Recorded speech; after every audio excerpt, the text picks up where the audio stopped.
my cousin and his friend, they were dealing with some guys in San Diego, Chula Vista. They were partying with him in the yacht, and they're telling him they're Colombian cartel guys are going to sell him some cocaine, and I didn't have anything to do with them at all. It was just my cousin and his friend tried to borrow 100 grand from me, and they knew I had made a lot of big money from a job before. So at first I was going to lend the money out or get involved. So not everybody in your crew was other cops? Not all of them. Yeah, not all of them. I had people that were from different, they were connected for the people in Mexico. They were all working for me because they're like my middle people. And then some had a few family members that were helping me, cousins, that I could trust people. And I thought family is probably more trustworthy than some stranger, but yeah, it turned out to be worse the other way around. Money will ruin family. Money ruins family, yeah. Yeah, no matter what, it ruins relationships. So I ended up getting convinced to go meet their connection because he said, he wants to see about you collecting the debt for him. And at first I was hesitant, but keep in mind, I've been smoking weed and drinking alcohol during that time too. It was like kind of like would turn off this spinning wheel in my head. So I didn't think it through. I just said, well, these guys have been partying with them for weeks or months. You guys know them pretty good. So so you guys sure they're not cops? Oh yeah, now we're sure. We've been with them hanging out. They already showed us some coke. We did this with them. I go, I still don't trust it. I still don't want to go, but I still want to be part of your stuff. But I'll go meet them. And I went with them that Friday, and it was a sting operation against my cousin and his friends.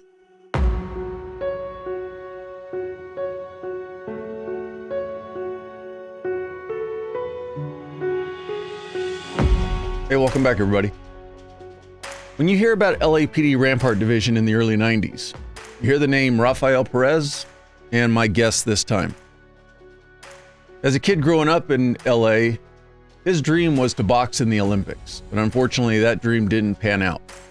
His second dream, though, was to become a police officer with LAPD. That happened. Right out of the academy, he got assigned to juvenile narcotics that he did for a short period. Ended up getting shot while he was doing that assignment. He then got assigned to Rampart Division, and things went, let's just say things went south from there. He eventually ended up spending 18 years in federal prison. If you've seen the movie Training Day, you know about the activities that were going on. Today he's out, obviously, because he's doing the podcast. And whether you agree with it or not, he's doing everything he can to try to give back to the law enforcement community.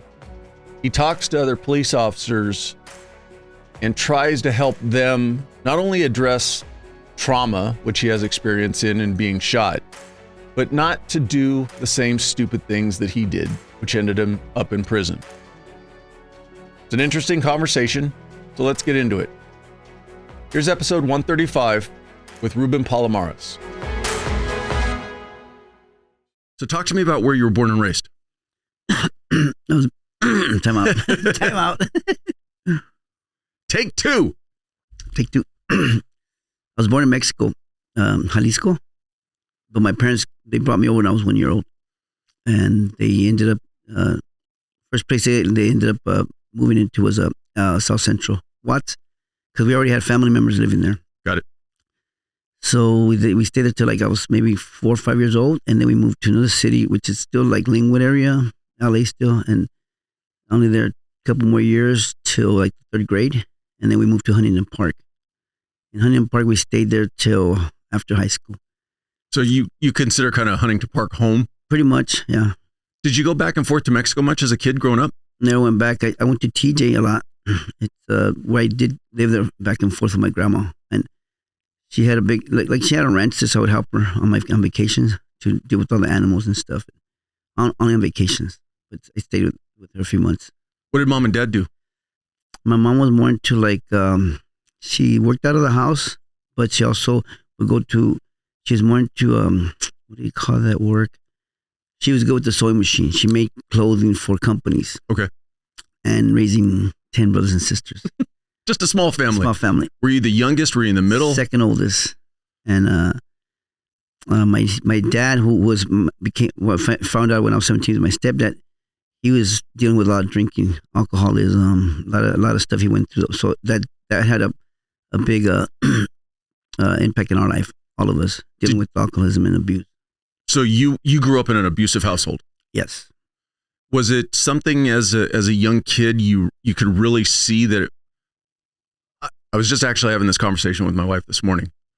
I come from an era of, we weren't the timeout kids. We were the ass whooping kids.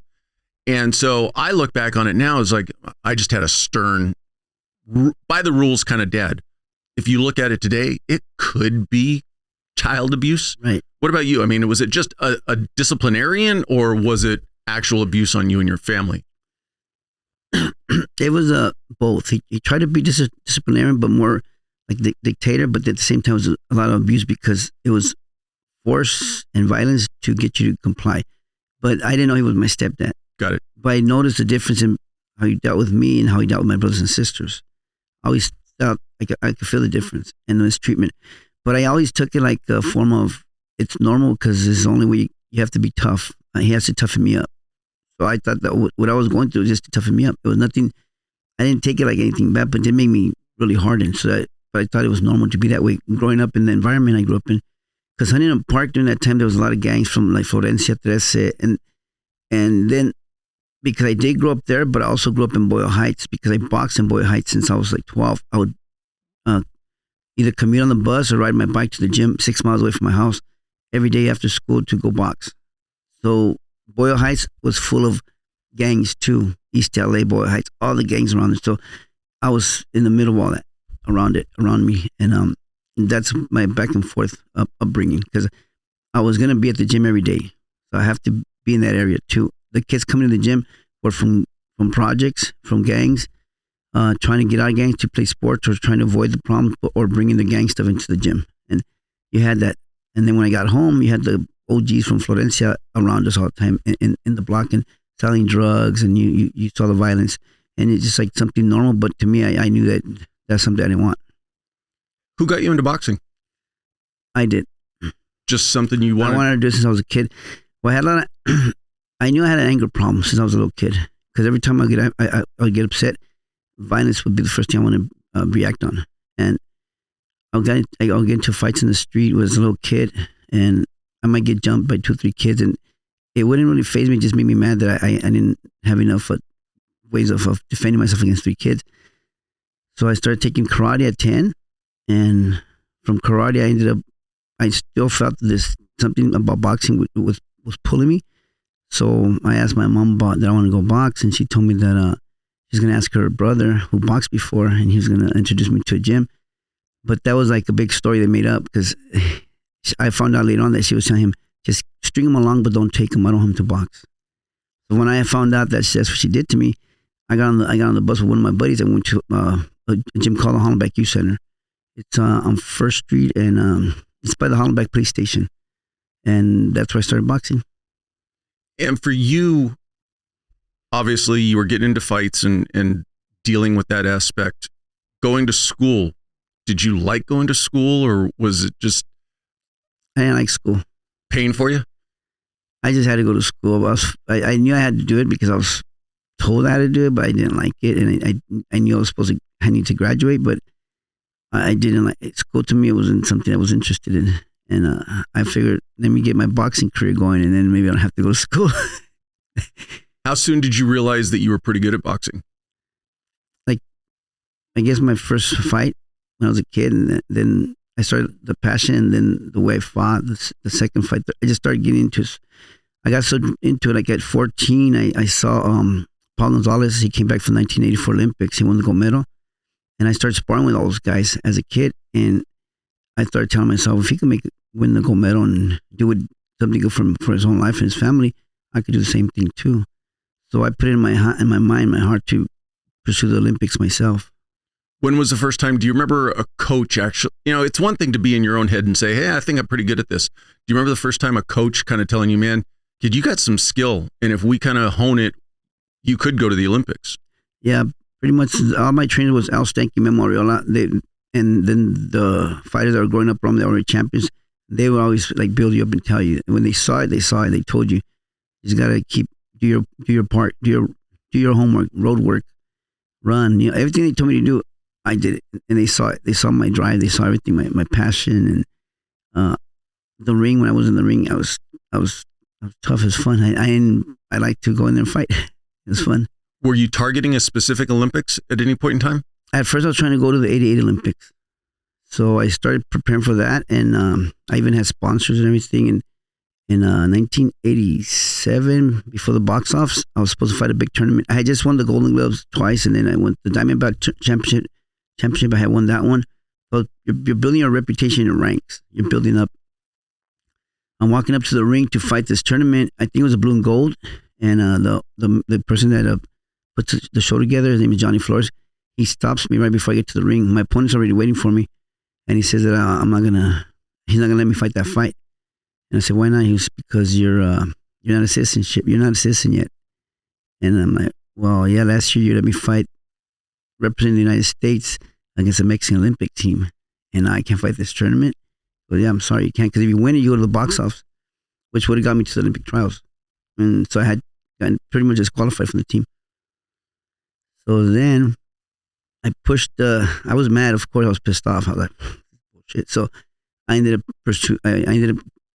talking to some friends of mine that knew some people in the INS, and I was already a permanent resident. I didn't know I needed to be a citizen.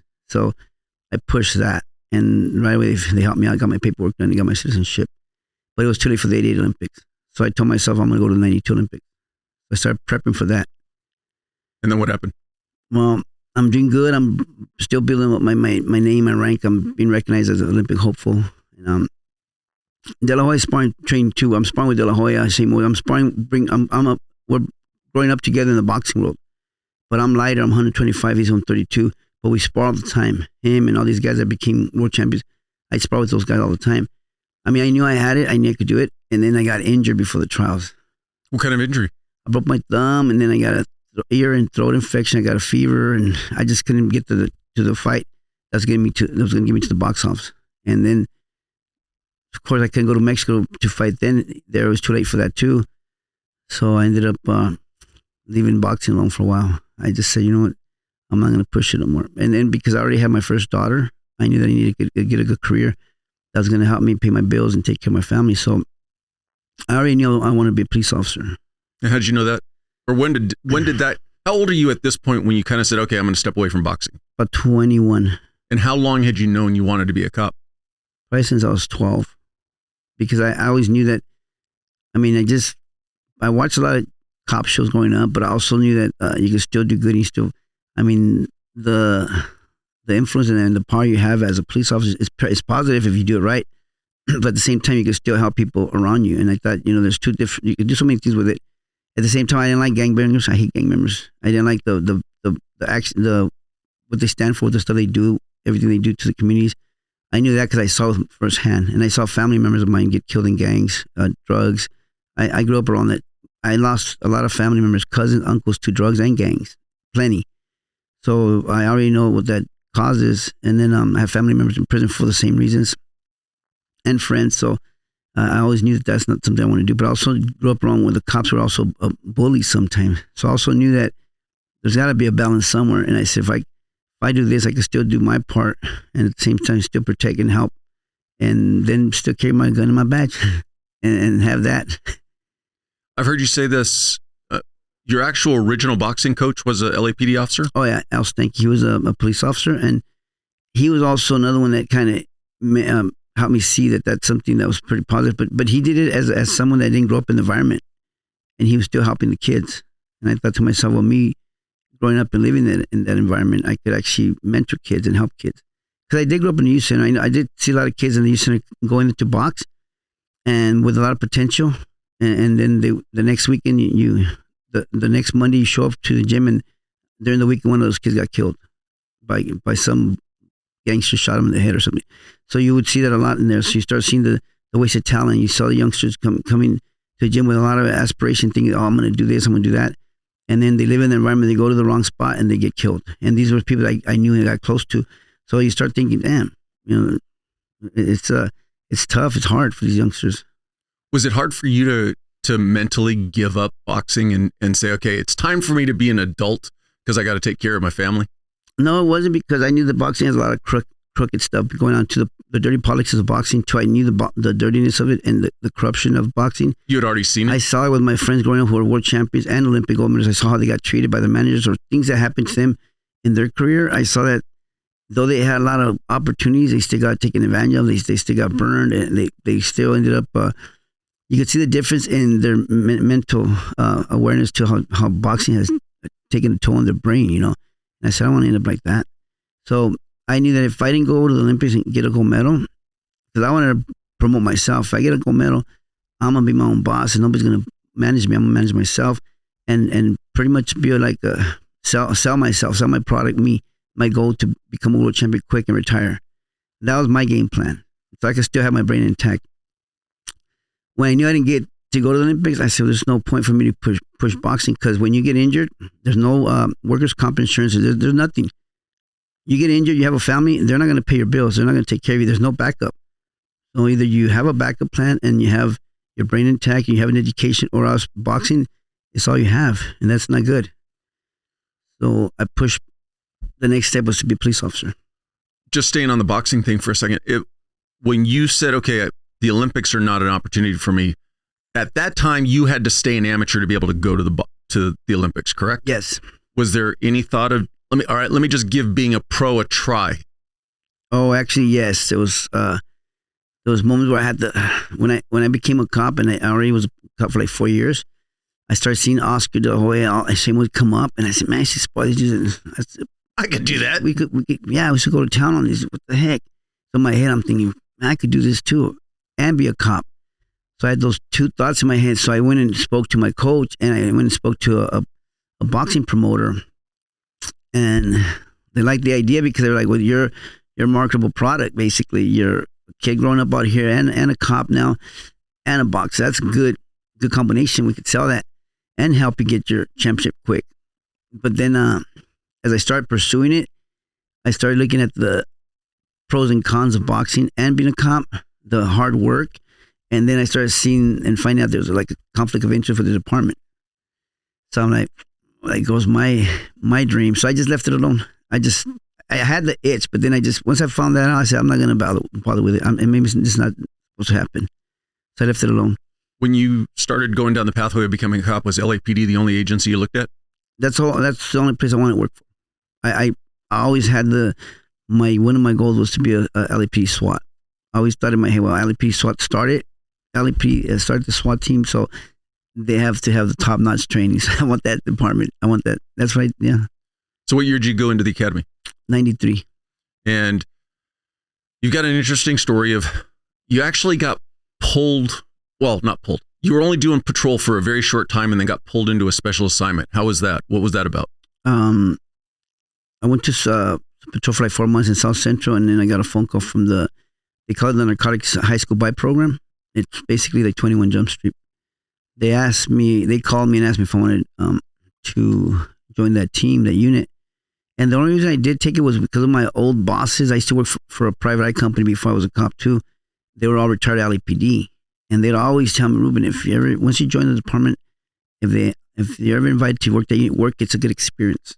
So I'm like, okay. So when they called me, I ended up remember what my old boss told me. So you know what, I'll give it a try. And so what they do, they pull you out of patrol because they don't want to let you be in patrol too long, because then you're gonna have the cop language, stance, and you can't be good undercover like that. So they brought me into a unit where you go undercover and you have to go back to high school as an 11th grader. So. And why specifically 11th grade?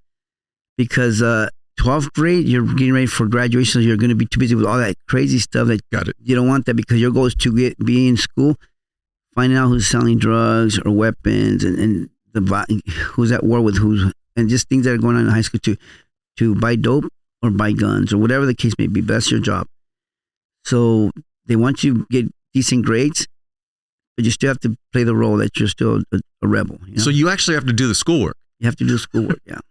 You don't want to be a student, but you have to do the schoolwork, even if it's a C or D. But you still have to pretend you're one of those guys that like to smoke pot or something. So that way or you like to sell dope, so they could connect with the people that are selling it, so you could so you can buy it off some guys in school. Yeah. What did it feel like? Because you're at that point, what, 23 years old? You're not a long time removed from school. Did it feel completely weird to be back in school? It did. And then especially because you know what you're doing in there. You're like, not the same thing. I can mess up. I can do a lot of dumb stuff, but I still have to do my job. I have to infiltrate. I have to find out who's buying, who's selling what. It was just different, but you still have to like keep in mind that I still have to do homework. Sucks. Hey, at least the positive, you get paid for it, right? Because you're doing it on time. Yeah, I was getting paid, or I'd hire some students to help me do my stuff too, so which is easier for me. Yeah. How long did you do that for? I did 2 high schools. So that high school I did it for like 3 or 4 months. Early on in that high school was Verdugo Hills. They were busing a lot of people from other high schools, other cities. So they were bringing people from South Central, from all over the place to go to that school. So you're meeting people from everywhere, and I started buying a lot of drugs right away, and that's where I got into my first shootout. So there's the kids are connecting me to other kids. It's like, gossip. Hey, Ruben, this guy over here, and then you keep your first name when you're undercover, but you change your last name. And then in school they gave me a nickname. The kids gave me they call me Miklo from that movie Blood Out. Okay. So then they're connecting me to other kids in school that are selling drugs. One of these kids says he's got PCP, but he lives in South Central. He goes, I don't know how much I have, but I can page you when I get home, and I could let you know how much I have so you can bring the money for it. So that same night, the kid pages me at my pager, and because it's 1994 now, I go to the payphone, and I make the call, and I say, hey, what's going on? How much you have? He goes, I got $80 worth of PCP. I go, okay, I'll take the money tomorrow. That was our whole deal. I was gonna buy the dope from him the next day. While I'm in the phone, I get approached by 2 older gangsters, and one puts a gun to my stomach. The other guy corners me in.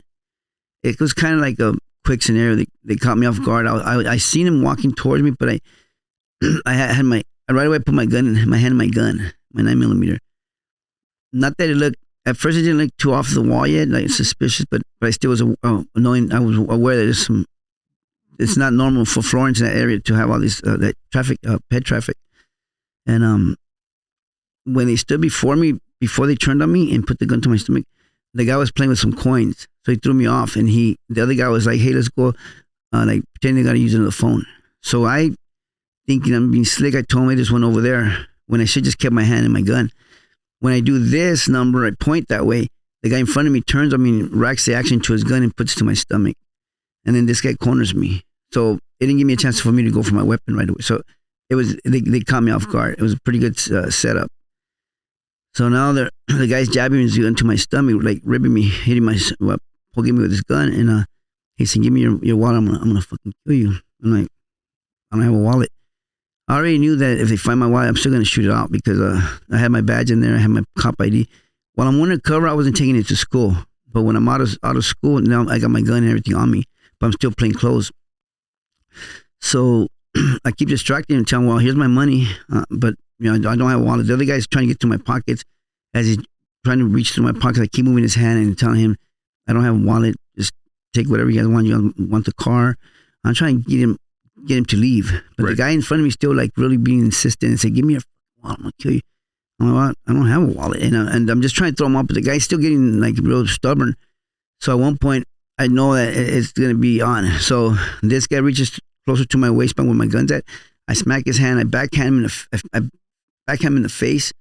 And I do that, grab the guy's gun, and I turn it towards him. But I only have one hand on the gun. We go to the ground. As I go to the ground, I still have the barrel pointed towards him, but I'm still on my back now. And he's got the grip and everything with the trigger with both of his hands. I'm still trying to fight the gun off him while his friend starts kicking. I'm blocking the kicks, and I'm trying to fight the guy's gun off him, and I can't. He pulls his gun away and then stands over me with the gun. As he does that, I grab his friend's kick and throw him over me. When I get up to go for my weapon, he fires and hits me on my right leg. I spin around on him and he hits me on my left leg, and I shoot him. Once they start running, I hit him, but the guys they keep running. They turn the corner. The third guy, the driver, picks him up, takes him to the hospital, where he got arrested for the robbery, attempt robbery. And wait, Your injuries were just to your legs at that point? Both of my legs got hit through and through, 2 different rounds. Did you spend any significant time or anything as far as in the hospital, or were you in and out right away?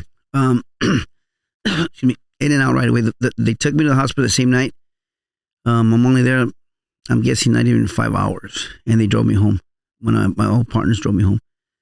So when I'm home, this is where shootings do take their, well, shooting, I think, because I've been in different shootouts, but I think shooting somebody is different from being shot. Completely different.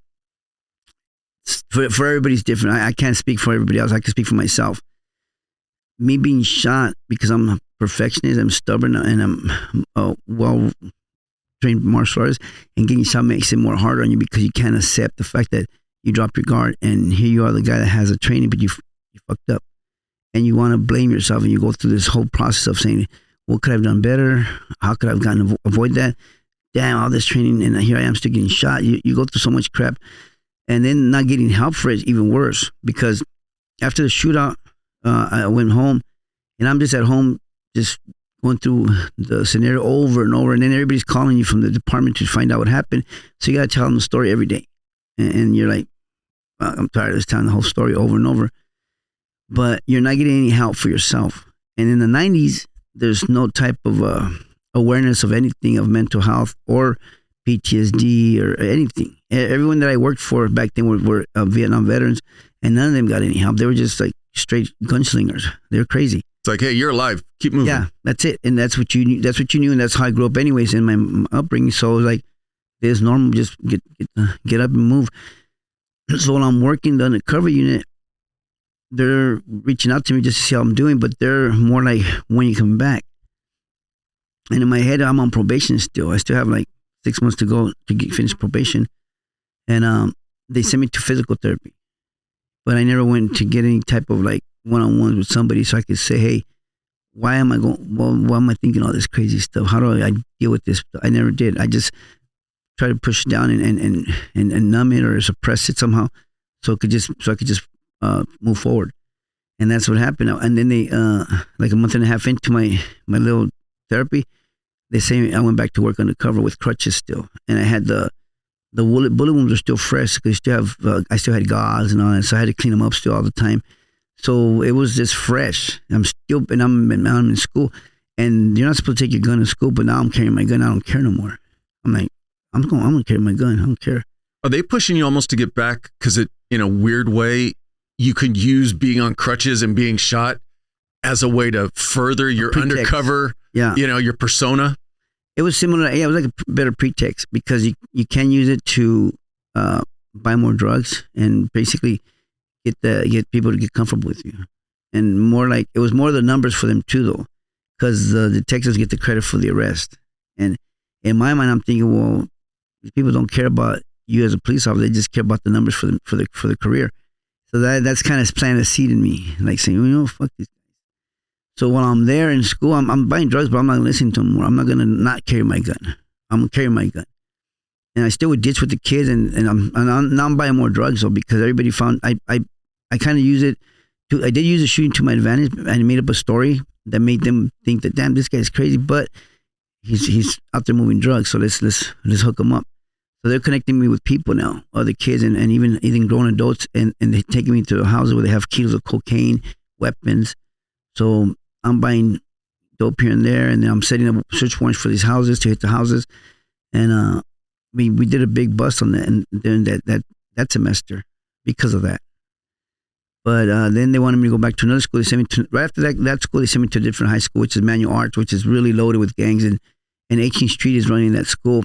And I'm still recovering from my injuries because they're still fresh. I'm still limping. I'm not using the crutches anymore, but I'm still limping, and I could still, like, for any little movement, I could still cramp up really bad. But I was trying to avoid the crutches. I just want to try to work without them. But by this time, I'm going to carry my gun anyways. I didn't care. I went back to that school, and that school, because of the environment, I knew it was going to be on it cracking one day because of the way the school was. I said, I'm buying dope here and there, but these little youngsters, they have money to probably cap somebody in there too. And when you're in the school, are you the only one operating, or is it a team of undercover officers? You're by yourself in that school. So there's different undercover officers assigned to different high schools, but you are alone in that school. And then say there's other officers working in a different high school somewhere else. So there's a bunch of undercover cops working in different high schools. Does the school know that you guys are working there? The principal knows that there's an undercover officer there, but does not know who they are. Period. So that nobody knows who's who. And how long did you ultimately do that for? Give or take, maybe under 6 months. And did you come off it by your choice, or did you basically just time out and they're like, all right, we've done enough? My choice. I had because the lieutenant who was running the program, we bumped heads because I'm the kind of person, I'm honest and I'm real, but at the same time, I'm not going to get pushed around. And they had invited me to go to Australia to box for the World Games. They paid for my trip. The police World Games. Yeah, the World Police World Game. They paid for my trip. They paid everything. And I didn't even know, but they called me and said, hey, Ruben, I hear you're back, blah, blah, blah. And then we want you to box for the team. And yeah, I'm down. And I started training really hard again. And my legs were doing better. So I started running, training. And I'm like, yeah, I want to go. So when they paid for everything, I told the lieutenant, hey, Lieutenant, I got invited to the World Games in Australia. It's already paid for. So I'm going to need some time off from this time to this time, and I'll come back and finish this high school. And all he was caring about was for me to do the high school. And then he's like, well, I don't know, you're undercover. I don't want this. And I go, hey, I'm going to be in Australia. Who the frick is going to recognize me? No. I go, look, if you're not going to let me go, forget you. Send me back to patrol. I'm done with this bullshit. Because here I am doing a big thing. I did a big old bust last high school, and now you're going to treat me like that. I'm like, nah. I go, send me to Rampart. So to get... And just real quick in my mind, for those that don't know LAPD takes their sporting teams, Baker to Vegas, boxing. If you're part of one of those teams, the administration takes that stuff seriously. Yeah, they take care of you. Yeah, cause they like the reputation. They like that. It's competitive. The competition is heavy in there. The running teams, every team, football, soccer, you name it, boxing team. So yeah, they were taking care of me because I was one of their best boxers in the department. So they were looking out for me. And when he didn't let me go, I just left and I told him, send me back to patrol, send me to Rampart. And I had already worked South Central for a little bit, and I already knew I wanted to go to Rampart eventually. I didn't want to go to Rampart out of the academy because then when you do probation, they move you somewhere else. So my game plan was go to South Central, do probation there, and then transfer to Rampart and do some time in Rampart, because my goal is go to Rampart, work in specialized units, because eventually go to Metro, go to SWAT. Those are all my game plans. So I knew that you have to work some hard charging divisions to get your resume pretty strong. So now I'm in Ev Berry. He's a lieutenant. I had to work the whole 8-hour shift, and he sent me to patrol Rampart that night. So I hadn't been working undercover for like 5 months or something, and I got to go get my uniform, put everything together. So now I'm like, oh, all right, playing games, huh? All right, bastard. You know how that goes. So, okay. So either way, I went to patrol that night, and I started working Rampart Patrol. For those that don't know LAPD's geographic jurisdictions, what is Rampart? What portions of LA does Rampart cover? It covers west of downtown LA, up to like Washington, and then up to like Sunset Boulevard. And all the way down to like Normandy. It's a 7 to 8 mile square radius, but it's pretty much consumed by gang activity. Every corner has different gangs and gang wars. Back in the 90s, at least when I was there, you had MS-13. That's where they started. 18th Street. That's where they started. You had Playboys, Crazy Riders, Easy Riders, Diamond Street. You have gangs from everywhere, and they were at war during that time. It was like a all-out war. So that's what you're dealing with every day: drive-bys, gunplay, everything. So when I showed up there, patrol, I'm a rookie, and I'm still a rookie. I'm still not even off probation. I still have a few months to go. They put me with a training officer who's got like 24 years on. He's been working patrol. He's been to 2 shootouts. I had just been in my first shootout, so I already pretty much was broken in that area, and they gave me the respect on that point. The department did give me a medal for that. It was they call it the police medal, but they say it's like the Medal of Valor, but it's a police medal, and they gave me that medal for that shootout. So that alone gave me a little bit of respect. I mean, they give me respect for that. You know, you know how it is with the department. Right. So here I am. I'm showing up, and I'm in patrol with my partner. Because I'm sure working in the high school undercover guy. I mean, I don't mean this. I mean it kind of jokingly, but really, that's not something they gave much respect for. None. No, they don't care about that stuff. They're like, all right, you know, they belittle that unit, and I understand. I get it. But I already knew myself. I knew that I was gonna be back to patrol and handle my business either way. I signed up for that job. So my training officer's like been a 24-year veteran. He's got the windows down. He's like, look, Boot, this is how we work here. All that bullshit, you know, we're not gonna have that bullshit here. You're not this, you're not that. You're the academy stuff. We don't go for that stuff either. But I'm gonna teach you how to really be a cop. I'm gonna teach you how to be a cop. And he says, and we do this my way, and then. I love pursuits. He said, I like chasing down those hoopties or the 211 cars or GTAs. That's hot cars. He goes, he likes to chase those down. He said, but when we get in pursuits and we got the guy prone down, if you're not down putting the boots on the guy before me, I'm gonna be putting them on you. So I'm like, okay. But that's how it started. And working patrol, we would get into pursuits all the time, and you know, you're introduced to patrol work the way Rampart Patrol operates, because you're dealing with so many undocumented people that don't have papers, but they're out there doing some crazy, reckless stuff all the time, and you're gonna get involved in something. It's inevitable. You're not gonna avoid it. It's unavoidable. For somebody who's not old enough to remember, you're also right after the Rodney King riots. Right after. So what's the impact for you guys like on the street, work in LA with that? It was during the riots alone, just from what I know, it was pretty much you could say hunting season, because the officers were shooting out with a lot of people because of the riots, and they were not, when the riots broke out, they were not really doing big investigations on the shootouts. They weren't, because it was just so crazy that they were shooting it out and dropping bodies and bagging them up, and it was like nothing. So the police department itself, just the Rampart Division, was so comfortable with that stuff. It was normal, and it was pretty much heroism for them. You know, shoot them up and hey, bag them. That's it. Tag them and bag them was no big deal. When I show up, my partner had already been in 2. I had been in my first, so I already know that we both have that frame of mind of it's normal. Whatever comes our way, let's do it. And he likes to work, but like he's not trying to look for them, but he knows that it can happen. He's ready. What was your first, I would say, experience with the illegal side of things, or what was your first experience working Rampart and seeing like, this isn't the way police work's supposed to be done? Well, and I guess more because obviously we got to take your story, to where it impacted kind of changing your vision on what you were going to do. Okay, so when I first went to patrol with my partner to Rampart, and we'd be working, and he started cussing at people on the corners, I was like uncomfortable with that already. Right away, I'm like, I don't know, it's out of control. You know, I'm thinking that's illegal. I'm thinking that's out of control, man. Hey, get the fuck out of this corner. I'm gonna come and beat the fuck out of you. And I'm like, whoa. I'm new to the Rampart, so I'm not aware that all those corners, these guys are selling dope in every one of those corners. I'm learning the street still right there. The culture, everything.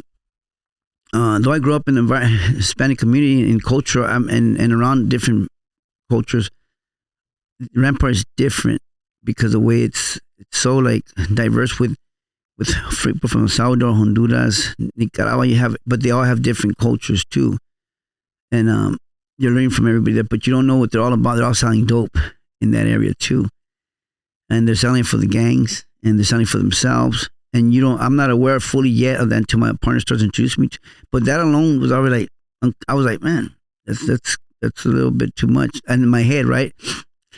Months into my time in Rampart, I started seeing it as the normal way of dealing with these guys out here, because they're stubborn, they don't listen. They're selling dope in the corners, they're holding the dope or the weapons for the gang members, they're doing all this stuff for everybody. So it's they're enemies of the police department officers, because they're the ones that are trying to kill you. And not just that, but recent before that, they had some gangsters kill a cop years before that who pulled up on some heroin dealers. So that kind of stuff was happening a lot back then too. And I'm just learning this. I'm like, oh, okay, I see. So it's not a big deal no more to me when I hear him deal with these guys that way. Because then I start telling, hey, you got a warning shot. You don't leave now. We got a complaint. You don't leave. We're going to come deal with you guys. That started becoming normal too. Then a little bit, maybe a year in patrol, because of whatever reputation I built for myself, I got called in by the sergeant for a crash, Rampart crash. And he says, hey, Ruben, we've checked out your background. We've been doing it all. And telling you, everybody voted you in. We want you to come work Rampart crash with us. And I'm like, oh, okay. I didn't apply or nothing. And keep in mind, during that time, Rampart crash is hot. And then Rampart crash is like the coveted unit that everybody wants to get into. But in my head, I had just built my own martial arts gym. I had started my MMA gym in the 90s, 96 with the Gracies. And I had the 312. I was working 12-hour shift and having 4 days off. So that for me was like giving me time to run my gym and have more time for myself and my kids. So I'm like, oh, I told the sergeant, can I think about it? Because I have a family thing I got to take care of. He goes, yeah, sure. Think about it and then let me know. So I took about 2-3 months to think about it. And then took your time. Yeah, I took my time. When my gym, I got real strong with the Gracies. I told the Gracies, hey, you guys take over the gym and I'm going to just come and train once in a while. I'm going to join the specialized unit. I'm still going to train. I'm still going to run my students, but not as much. But you guys, the Carlson Gracie team, that's who I started training jiu-jitsu with. And Victor Bell so I started letting it go with them. And I just started doing it part-time. And I said, okay, Sergeant, I'm ready to join Rampart Crash. Silly question. Never the opposite way where you thought, hey, maybe I should go just towards my gym, MMA, and training and step away from law enforcement? No, I liked the adrenaline too much. It was something I couldn't let go. I just started liking it too much. It was like it became addicting to me because in the unit and in crash unit, I felt that I was doing something by dealing with the gang problem because I really thought that they were really the urban terrorists that they are causing problems in the community. Because I saw it firsthand growing up, but then I see it with my eyes here as a police officer. I see how the victims live in fear. The victims would tell us stuff, and then they want to press charges. So then I get introduced to my partner, who's been in Rampart Crash for 5 years, and he's been assigned to MS-13 for 5 years. So he's dealt with he has ID'd every gang member from MS-13 in that area. So he knows who's who. He knows everything about everybody there. So he's now kind of my training officer in Crash. And then I'm being introduced to the real gang work, really Crash work. So I start seeing the difference on how things operate. The first one was we stopped 2 gang members from MS-13 for selling weed during that time, and we did the report where it's a multi-tool arrest. So this guy has the dope, this guy has the money. Even if the guy here had everything. So they both got to get booked. And because they were involved, but I'm learning from him, this is how you put it together for the probable cause to stick in court. Okay, so I'm being introduced to this, and I'm like, whatever. At first, I was against it. I'm like, well, you do it. I'm not going to be part of this. You do it. But then the more I got involved, and I got assigned to MS-13 by myself, and I brought my partner aboard, and this other partner of mine left another gang, and he and I became the MS-13 cops. I started introducing him to the police work myself because I started talking to victims more. And every victim would tell me, hey, look, this guy from MS robbed me, and he robbed that family, but we don't want to press charges because they threaten to kill us. So we're like, all right, don't worry about it. We'll go find them, and we'll still deal with them. So I'll find them, and then instead of booking him for the robberies, we'll put the dope on him and get rid of him. And we thought that was just normal. And then, the department itself, going back to all this, and I was looking at some of my paperwork because I found some of my paperwork. It was pretty much supported. The captains, they were like, good work, keep doing your job, just don't tell us how you're doing it. We know it needs to get done. The problem, you guys are making good arrests. The gangsters are getting put away, and we're happy. Keep doing your job.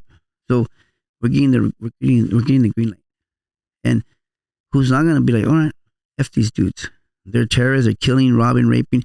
And they were doing that stuff. They're extreme to They're fully all out, and the drive-bys were every day. So to you, it's normal. And I'm not trying to justify what you guys are doing, but I'm trying to paint the picture of why you're going down this route. And for those not seeing the big picture, and you could correct me if I'm wrong, they go out, they 211 a family, a victim, whatever. That victim has to go to court and testify and say, that's the guy that did it. Whereas you jam them up and put dope on them, there's nobody that needs to go to court from the community to testify against them. Right. Is that basically it? They're not going to go to court. They don't want to testify against him. They still want to press charges. They want to tell us, but they say we're not going to press charges, so he's going to get away with it anyways. So he's going to keep doing it because we are not going to press charges because we are in fear of our life. So pretty much we're just telling you guys, this is what this guy's doing, and he's going to keep doing it, but no, nobody wants to press charges here. We're like, we got it. Getting them on a dope conviction takes them out of the picture, but still allows you to deal with the problem. Yes. And that was normal practice for and then I could see like the dope dealers in the corner selling dope nonstop for MS or 18 Street. They're all selling dope in the corners or in their apartments. And you can do a multi 6 or 10 arrest by saying they all sold dope to you if you're working undercover, or you obs all of them and you book them, and if they throw the dope away, you put the dope on them anyways. If you don't find the dope on them, you still have dope for them. So it's like you're still gonna win. It was a win. You're not gonna lose. You basically outsmart your enemies in a sense, yeah. So when does it turn the corner for you and you start ramping up the illegal activity? I start seeing just overall the department, the way things are going in the department with Chief Parks too, how he's going after officers he started messing with officers in a way that it was more like he's being more like a dictator, and people make mistakes as officers, not intentionally, but things happen. But you still have boards and you still have to work with the officers to see what happened there. He was not trying to do it. He was just like trying to fire people. And the morale went down in the department. And then in, I think it was 97, I was working undercover again. I got Rampart CRASH. I'm there, and then they asked me if I want to take a 6-month, what they call it? They loaned me out to a unit called FES, which is Field Enforcement Section. Me and my partner from CRASH, and they go, Ruben, we want you guys in here because our background experience, they want to have us work that unit for 6 months. I'm like, sure, we'll do it. So we're going to come back to CRASH right after the 6 months. Sorry, just real quick though. At this point, you're how many years in? Well, I'm thinking maybe 6 years. Okay. And I've been assigned to a lot of specialized units by then. So it's like the movie Training. This unit's like you're plain clothes, you're walking undercover vehicle, picking up informants, you name it. That's what you're doing. And you're going to all the narcotics complaints and hitting houses, search warrants, or you're buying drugs yourself and then booking it and booking the guy. So you're on your own. Your supervisor in the office, you're out there doing your work. You and your partner. And 90-something, I get another shootout from my informants give me some information on these people that are selling drugs from 18th Street. That they're also terrorizing, they're threatening the managers, and we're supposed to do obs, just observe and report, write everything down because we're going to come back later on to do something. That day we're supposed to get into an apartment to do surveillance. While we're doing the apartment clearing before we get into the building, we ran into a guy with a shotgun who turns on us, and we end up shooting him. He ends up dying. By this time, I'm already carrying the 45. In the first shot was the 9mm. When the North Hollywood shootout happened, they allowed us to get to the 45. So by then, I'm carrying a 45. So I end up shooting the guy. He ends up dying. My partner and I, we already almost done with the unit. We're about 5.5 months in to this unit.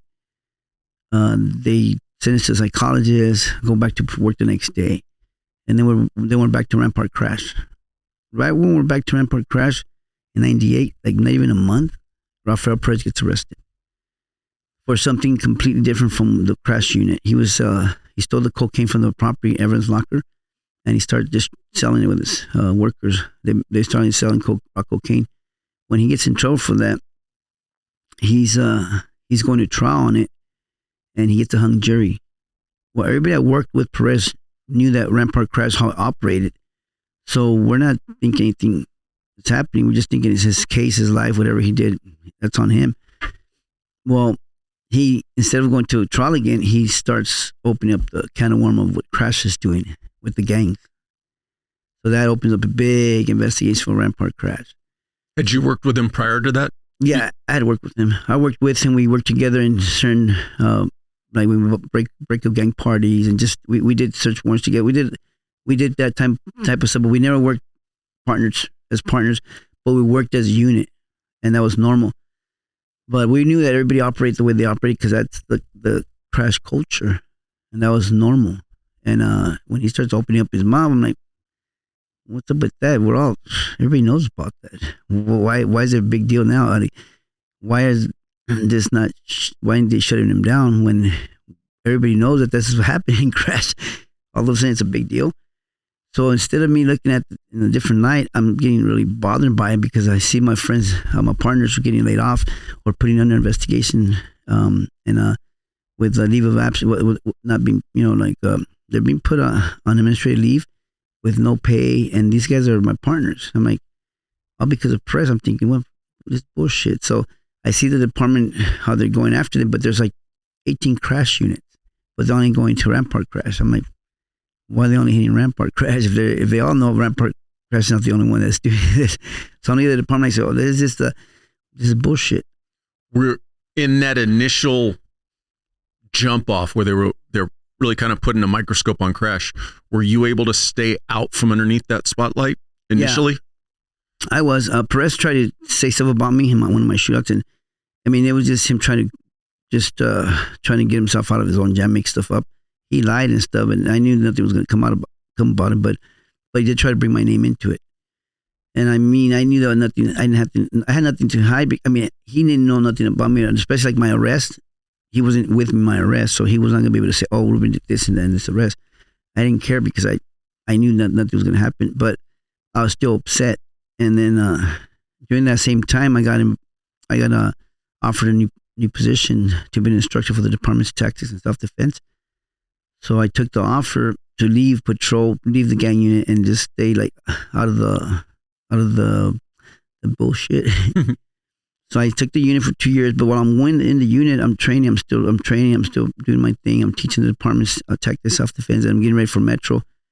Perez is still talking. A lot of people are still getting in trouble, and I'm not liking that this is happening, because I'm thinking, well, why are they still trying to put you, throw everybody under the bus when everybody knows that's the way the crash unit operates? In my mind, I started taking it personal. So I said, you know what, fuck this job. I'm not going to be a cop. So during that time, that's when I started getting a hold of my buddies. I called some of the other officers that I knew. And I say, look, I got an offer to go collect some debts for some big dudes. A lot of money. It's in the millions. And if you guys are down, I'm going to do it. How are you still keeping those connections? The officers? When you say you got the offer to go collect some debts. I grew up with a guy who, I knew him since we were kids. I knew that he had went to prison for working for Chapo back then. And he got out, and he was still doing stuff. So I told him, hey, look, it's between you and I. So I'm pissed off at the department. I want to collect the debt, but make sure it's a big money debt. It's been me and one of my partners probably going to do it. But you got to keep it between you and I. And that's how it's got to stay, because I'm not going to put myself out there and get exposed. I'm trying to do it just to get some cash and get out of this. He was still shocked at first, but then he ended up introducing me to somebody, and then they put up my first job. So I stole the captain's car because I had the keys to the shops that they used for the academy. So out of my own vindictiveness and spite, I said, well, I'm going to use the captain's car. And we had a house, and we got about almost close to $1 million cash and 15 kilos of cocaine. And then that became addicting. Once you're introduced to all this and it's yours, and you're like, I'm going to keep all this, and you pay your workers, it becomes addicting. And here I am, I became like this big time adrenaline junkie. And after the shootouts, it's just, you have this other thing you want to feed, like another addiction that's in you that you don't know how to calm it down either. It's like, I know people that have been in shootouts and been through, they could relate, because this really happens. And it's like, you don't know how to turn it off. And it's a drive, you're just driving yourself. And it's self-destructive too, though. but you're just pushing, so you don't care. You're just going full force. It became normal for me. I got a couple other guys involved, and then next, we're hitting houses left and right. We probably hit like 48 houses, and we're hitting houses and making money. Tons of weed, coke, money. It became big. When I look at it or think about it from a young officer's perspective who could potentially end up on this path that you went on, looking back on it now, if I'm understanding correctly, your frustration with the organization was simply because you were seeing the guys you were working with getting in trouble, but nothing had actually come down on you, correct? Going back to that point in time, what might have been something that could have happened that would have kept you from going down the more illegal path, I'll say? I think it has to do with my first shootout too, because during my first shootout, I never addressed my own issues of getting shot. Being in a shootout, I think it's normal to shoot somebody and you're going to shake that off quick. Getting shot, whatever happens to you could play a big role in how you deal with how you respond to the whole thing afterwards.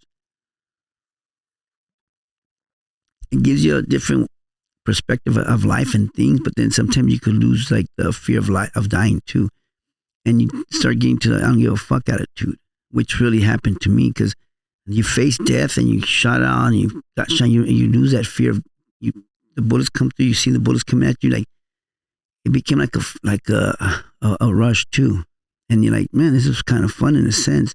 And when you get hit and the bullets go through you and you don't really feel the pain and your adrenaline's pushing and you're like, wow, that felt kind of rough, good after actually, and you want that again. You expect you're kind of craving it. And you're like, damn, how do you turn this off? And then you have that I don't give a F attitude for everything now, because you become that it's not even, it's kind of a suicide destructive behavior that just drives you. You don't even know how to turn it off. You don't know that it's not normal. You think it's like, this is part of survival. This is part of being a gunslinger. This is part of being a cop. This is part of dealing with the field and the criminals and all that. That's how you have to handle stuff. You have to be ready, take action, not be afraid. So that's like something that just stays with you, and you don't know how to take that out. You don't know how to turn it off. So when I was going through all the other stuff, I started saying, fuck this attitude, F this kind of bullshit. I'm not going to stand for that, and just goes full force, all out. And that's what happened to me. I said, I can't be a cop if I'm not going to be able to work police work the way I like to work police, because if they're going to be watching us, oh hell no, I got to do police work my way. It's just a crazy mentality. From that first big, and it's not really a bust, you went to collect debt and then you ended up getting a huge score of dope.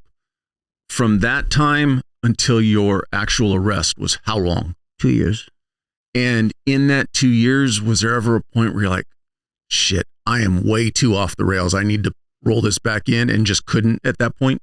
Yeah, there was a time where I saw that, but I saw that because of the people that I brought into this were getting a little out of control on their own. And I said, man, these guys are going to get me busted. So there's something I have to do to stop. So in my mind, I thought, well, there's two ways. I got to whack them. That's the bottom line. Or come up with a story to tell them I'm done without me having to clean up a big mess. So I was contemplating all that and how I was going to deal with it. Because I was still going to keep my money. I was still going to keep my stuff, but I was going to cut myself from everybody. And because I was a boss. So I had to figure out a way how I can do it without me having to go whack everybody, and at the same time be told on by anybody. And I didn't want to leave anybody bitter towards me and say, oh, you know what, fuck Ruben, let's snitch on him or whatever. So I was trying to plot a game plan in the process, but then because of me getting involved with these people when I got arrested, I ended up going with my cousin and his friend. They were dealing with some guys in San Diego, Chula Vista. They were partying with them in the yacht, and they're telling them they're Colombian cartel guys. They're going to sell them some cocaine, and I didn't have anything to do with them at all. It was just my cousin and his friend tried to borrow 100 grand from me, and they knew I had made a lot of big money from the job before. So at first I was going to lend the money out or get involved. So not everybody in your crew was other cops? Not all of them. Yeah, not all of them. I had people that were from different, they were connected for the people in Mexico. They were all working for me because they're like my middle people. And then some had a few family members that were helping me, cousins, that I could trust people. And I thought family is probably more trustworthy than some stranger, but yeah, it turned out to be worse the other way around. Money will ruin family. Money ruins family, yeah. Yeah, no matter what, it ruins relationships. So I ended up getting convinced to go meet the connection because he said, he wants to see about you collecting the debt for him. And at first I was hesitant, but keep in mind, I've been smoking weed and drinking alcohol during that time too. It was like kind of like would turn off this spinning wheel in my head. So I didn't think it through. I just said, well, these guys been partying with them for weeks or 8 months. You guys know them pretty good.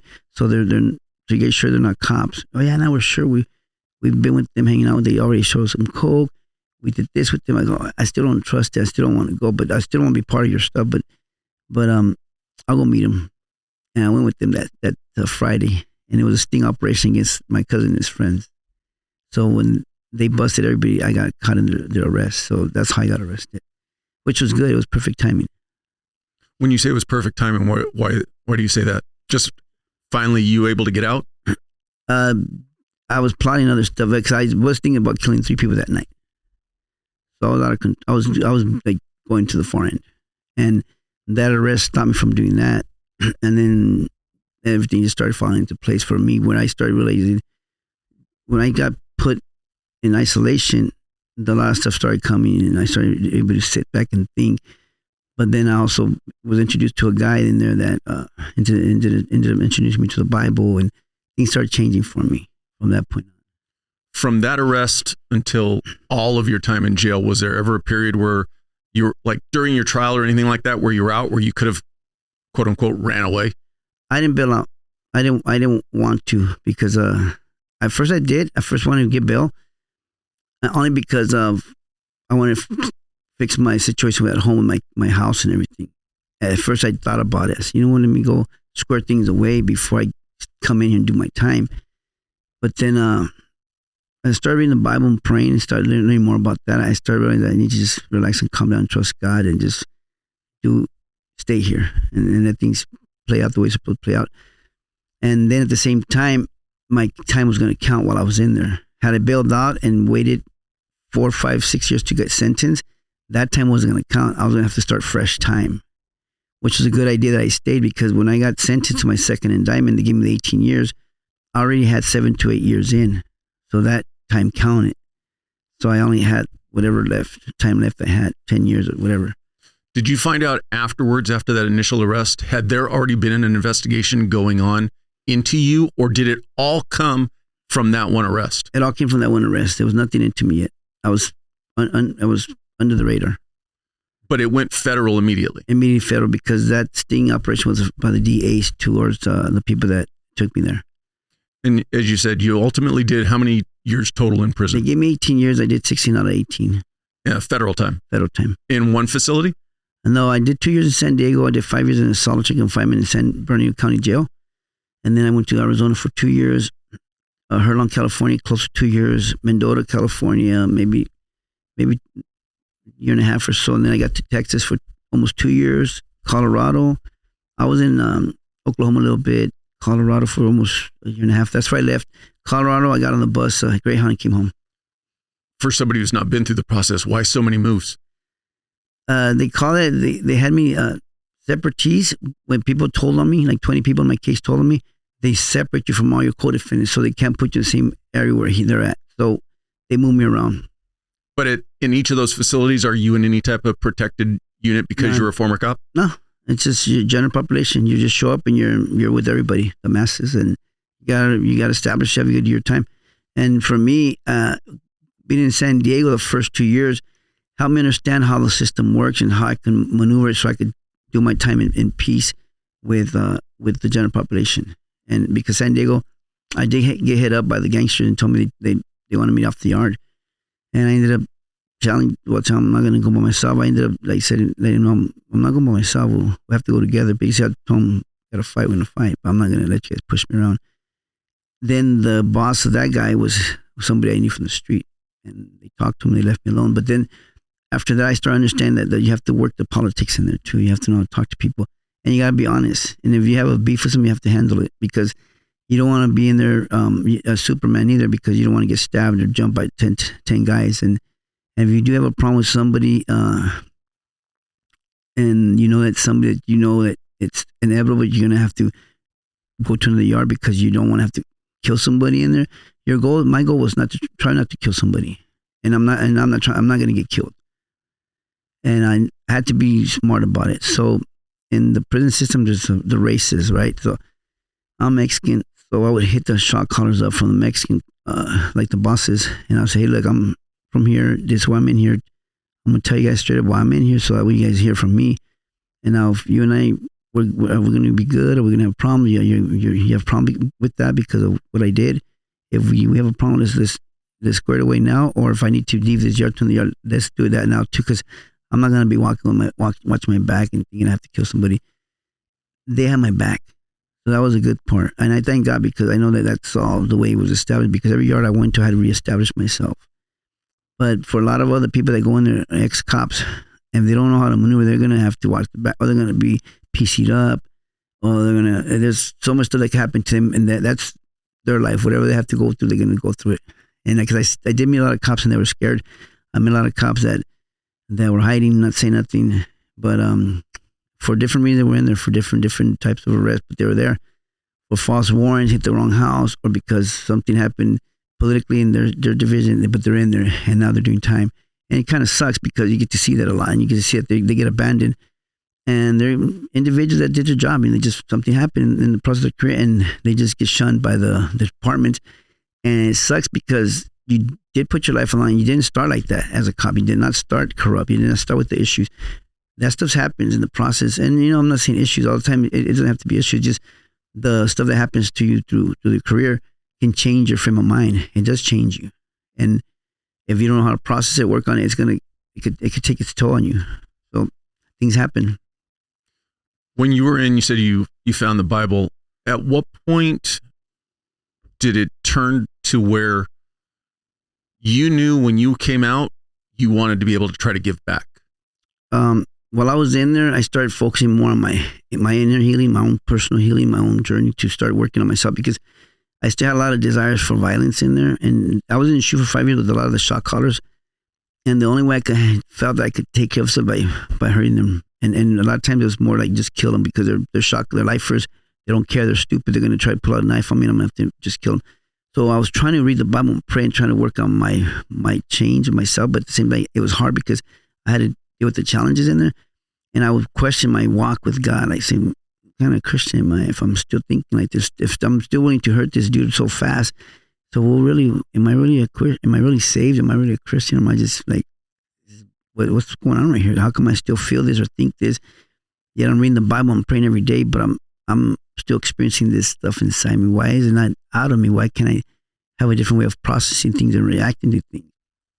And that made it difficult on me, because I was fighting myself every day. And I'm supposed to have, like, if God is God and He's real, there's got to be some more power in there for me, because I cannot do this on my own. I'm going to mess up.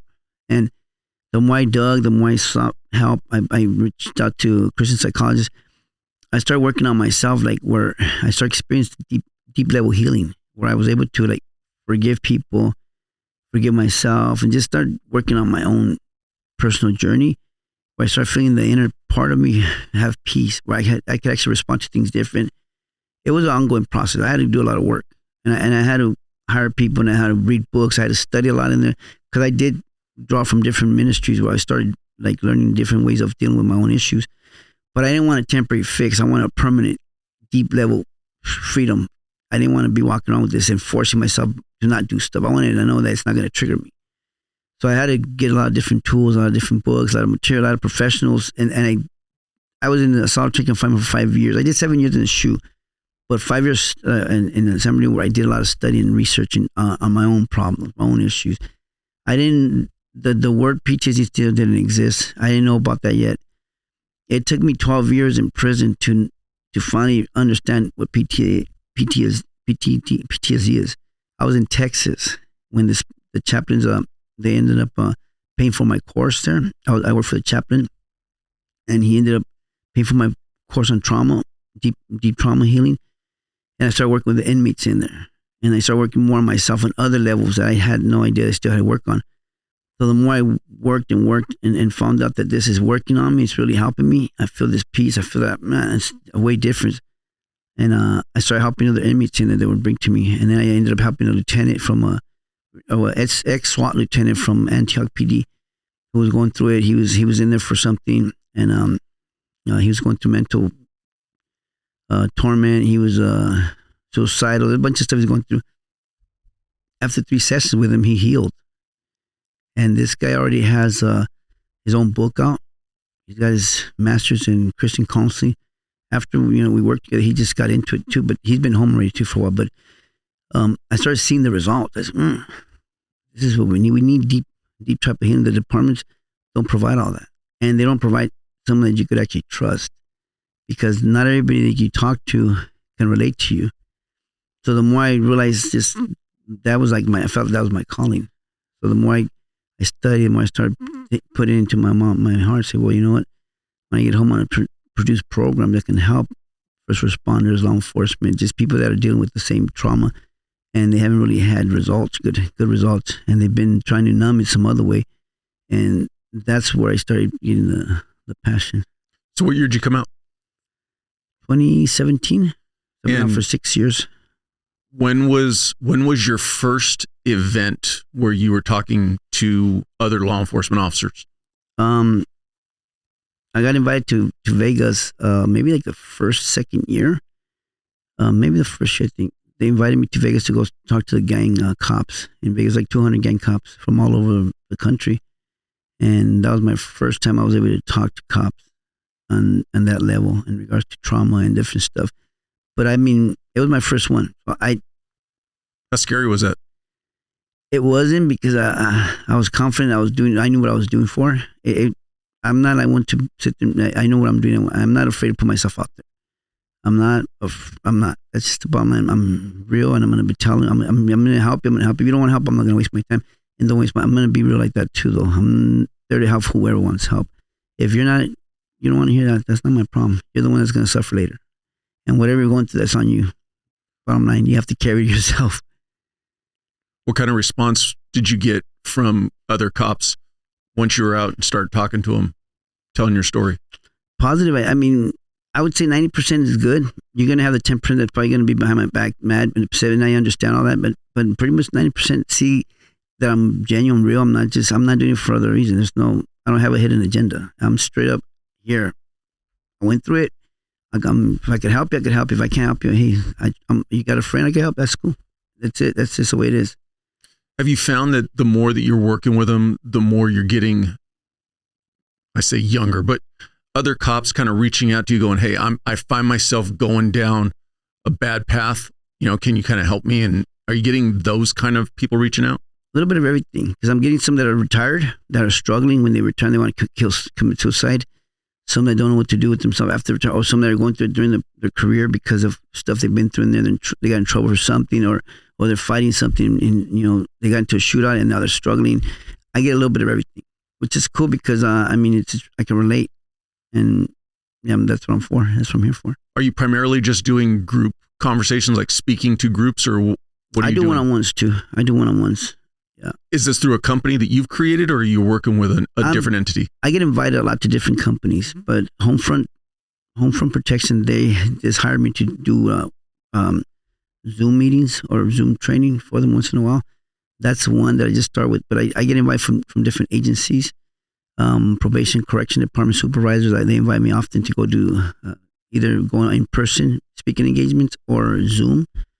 I also get invited by churches, so it's not just them. I get to talk to kids, different backgrounds. It's different people can relate to the mental, I guess you could say the trauma part of it.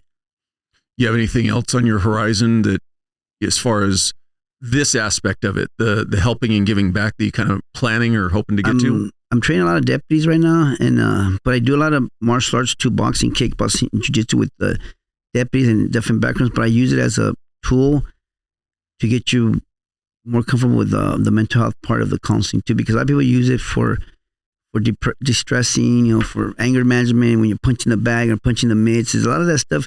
It's connected. It all connects because when you're punching a bag or the mitts, you're releasing some frustration, some anger too. But then it's a good outlet. But then you also deal with the other stuff that's deeper that you're not dealing with ever, you know. So I'm putting that together too, and that's something that's very like, it's unique. Not everybody's using it. Not everybody has it, but it makes a big difference having the combination. Have you been able to keep up with the boxing yourself, and just kind of how does that help you? It helps. It's the same thing with me. I use it for de-stress, you know, punching the bag. It's a good stress release. It's good. Keeps you in shape too. I like all that. I stay busy. I work out. All that. Yeah. Wrapping it up. Any advice from everything you've gone through? Somebody listening today, you know, another police officer that you want to make sure that they hear from you? You know, when I started, I like to learn a lot. I like to study, I like to listen to people, but at the same time, sometimes I always think, oh, not everybody can relate or understand. That was where I was wrong, because there is a lot of people that can't relate to us. You just got to find the right person that you know that you can talk to.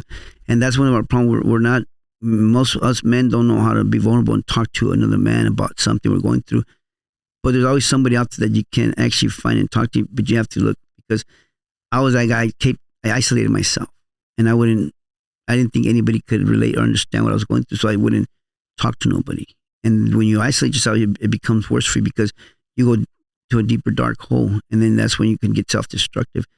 And that's the worst part you can do, and you're not alone. And that was the thing that you really think you are, but you're really not. There's a lot of good people that do care, and that's the other part you don't understand, that there are people that aren't there just to get you. They're not after you. They actually genuinely care about your safety, your well-being.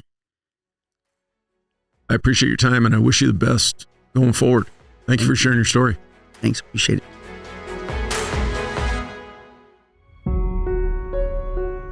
I appreciate you watching. But before you go, if you like the video, please hit that subscribe button. Also, any comments are appreciated. Thank you.